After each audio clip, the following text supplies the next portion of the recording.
And ring fencing might be the latest weapon in the fight against COVID. Premier Daniel Andrews mentioned the word plan 22 times in a recent press conference, but failed to go into any real detail. However, the idea of ring fencing and locking down entire suburbs is gaining strength. It would allow other parts of the city to start returning to some form of normalcy.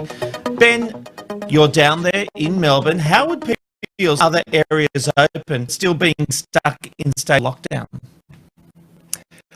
Well, it's just a measure that's probably needed. COVID-19 thing has been a giant zigzag, if you ask me, because we've moved forward, we've moved back, and like in life, that's just how things happen. So I think people need to get on board with the very idea that this could be a reality, as people might be aware or have remembered that in Victoria, we did start to section off parts of Victoria that went into early stages of stage 3 before we all went, into stage 4 before we all went into stage 4. So look, this is a real possibility. It's not new. It's something we've done before. Robbo, you can imagine people have been upset about any form of lockdown. We saw in the early stages people were faking their licenses to not have some of the restrictions that were suburb-based. Can we trust people to do the right thing? Ring fencing, like it's really going to become a state of oppression in some ways, because you're going to look through a fence and seeing people going about their day while you're locked in. It's like the Simpsons bubble.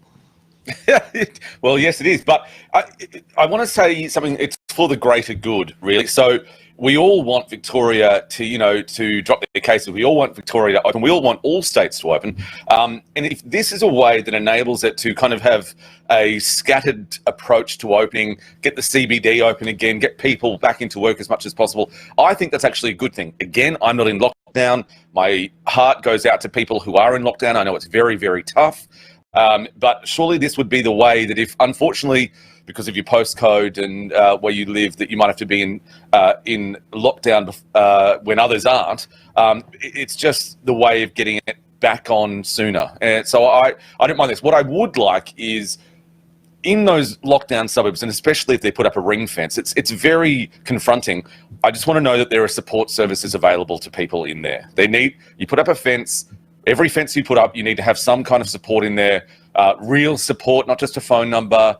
People can go and talk to maybe someone at local shopping centre. I don't know, but I just hope that there's support there for them. It's a Ben, Rob and Robbo, Ben, Rob and Robbo.